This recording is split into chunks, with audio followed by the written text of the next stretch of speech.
პაპიემაშე.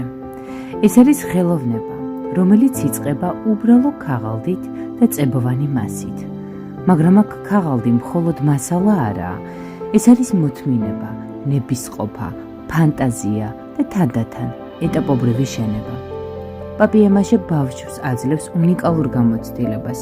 ის სწავლობს, როგორ იქმნება კონსტრუქციული, ლამაზი ფიგურები ნელა, მოთმინებით და ზრუნვით.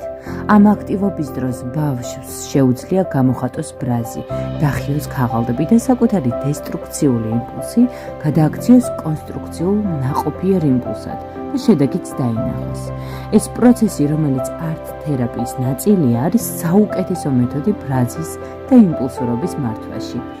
ამშვიდებს და ავითარებს კონცენტრაციას და ბოლოს, როდესაც მშრალი ქაღალდი ფერებს იძენს, ბავშვი გრძნობს, რომ მან ის შეძლო და შექმნა.